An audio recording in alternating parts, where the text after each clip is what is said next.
Peace and blessings is real.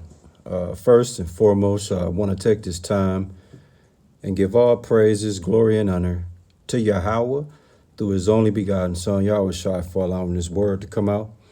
And I hope you sincere brothers and sisters is edified by this word. And the name of the lesson is called Admit Strangers in Your Home, and They Will Stir Up Trouble and Make You a Stranger to Your Own Family, man. Cold-blooded, man. Cold-blooded. What's the name of the word again? Admit strangers in your home, and they will stir up trouble and make you a stranger to your own family. You see? What we're going to deal with in tonight's word is a particular scripture in the Apocrypha, and it's Ecclesiasticus, or should I say, Sirach 11, verse 34. And, you know, it's a cold-blooded scripture, man, because it's actually true. And, you know, a lot of people can relate to this topic, can relate to this word, man. And, you know, I hope you, brothers and sisters, man, if you are one of these individuals that's currently dealing with this, or if you have a loved one, family, or friend that's dealing with this, then you already know what this is all about. You can relate to this. All right. Again, what's the name of the lesson, man? Admit strangers in your home, and they will stir up trouble and make you a stranger to your own family, to your own household. Now, think about that. Just think about the title of that. I want you to pause for a minute, process that, and then we're going to go ahead and bring this word to you. You admit a stranger into your home, okay? And instead of them being appreciative of your gesture, they come in as a loaded gun to start trouble. And the trouble gets so bad to the point where you, being the head of the household, you become a stranger to your own family. It's like you get wiped out the whole picture. Like you're pushed out the door by the influence of you trusting a stranger and being blind to the trouble that he's stirring up. There's a lot of family members can relate to this, and there's one in every family that does this. Okay, and what I mean by that, there's one in every family that can say, "Oh, my cousin is like that." You know, some people welcome him or her into their home, and this dude went in there and terrorized these people's house and turned the house against each other, man. Yeah, sick, right? Crazy, man. But in Hebrews 13, verses 1 and 2, man, it speaks about, well, let's just get it. In Hebrews 13, verse 1, and it reads, "Let brotherly love continue." You see that? In verse 2 of Hebrews 13, "Be not forgetful to entertain strangers, for thereby some have entertained angels unawares." You see that? So now we're going to analyze Hebrews 13, verses 1 and 2. Because the first thing that it says in Hebrews 13, verse 1, it says, "Let brotherly love continue." So in other words, man, it should be a natural thing for you to show love, to show affection, endearment, benevolence to your family, to your loved ones, to people in general. Okay, especially Israelites among Israelites. You know, we don't have to be in the same household, but we neighbors. So because of that, the routine should be let brotherly love continue. Now, the key word, when it says let brotherly love continue, that's not something new. That means that's a custom that's already in place, and it's asking you to keep the tradition going. You see?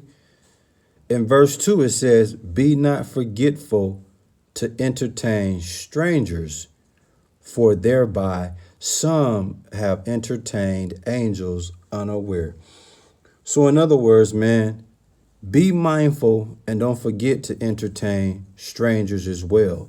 Those that are not considered family, those that are not considered someone that you know, someone that you know personally, someone that's not blood related to you.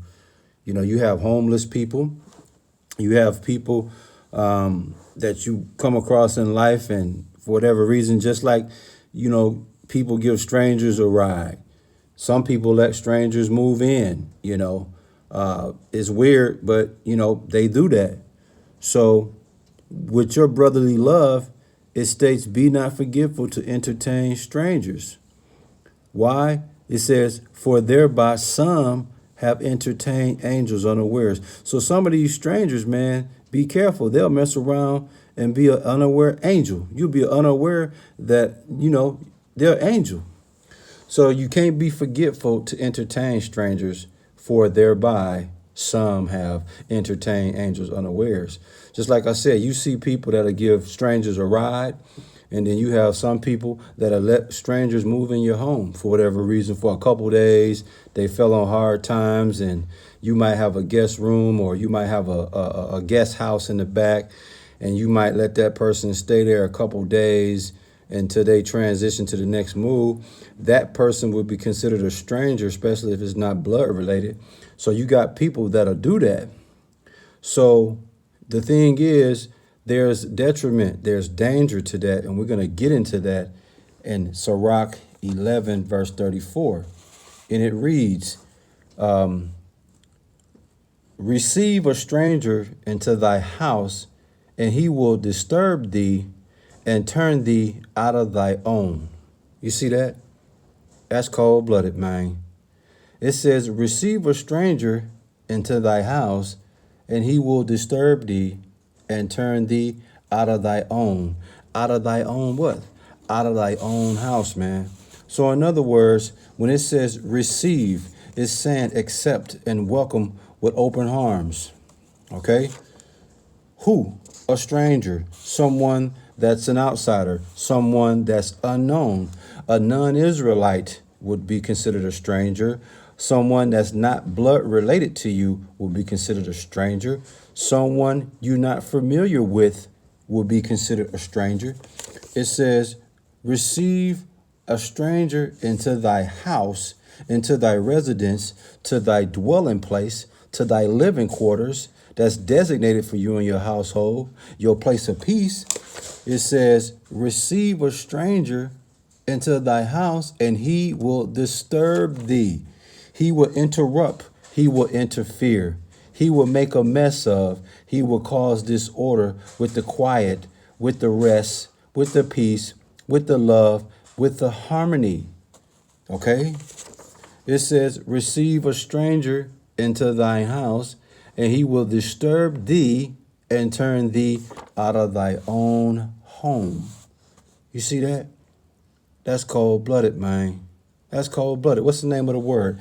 Admit strangers in your home, and they will stir up trouble and make you a stranger to your own family. You see it in the movies. You see it in these reality shows. You see it. It's all over, man. It's cold-blooded. What you see on the screen, it says, get out. And that's exactly what you gonna feel when you let a stranger in your house and he turn your house all the way around to where your own people in the house want you out your own house, man. This is real, man. You're gonna have the same look that he got. Get out. Yeah, you the head honcho, and now you become the ass of your own home. I've seen it over and over and over. I mean, if you from an Israelite household, you have seen this. Maybe as a kid, you've probably seen it, or as a teenager, you probably have seen it, or as an adult, you have seen it. I mean, think about it. You've had family members. Look at the movie Soul Food. I can't think of the young lady name, the one cousin that always come around. Frankie, I think it was Frankie. What happened? What did they say? Every time Frankie came around, it was problems. And guess what? Frankie, I believe it was Miles. I want to say Miles and Vanessa Williams, I believe. They were the married couple, and guess what? They let Frankie, I hope I'm saying her name right. They let the cousin, the female cousin or sister or whoever it was, I think she was a female cousin, they let her in the home. And what ended up happening? What ended up happening? She tore their marriage apart. You see? And so, because she shouldn't have never been. Now, this is not even a stranger. This is a family member. So imagine if a family member can do that to you, you already know a stranger has no limits to what he'll do. You see? This is cold-blooded, man. And Sirach, we're going to stay in Sirach chapter 11 and verse 29.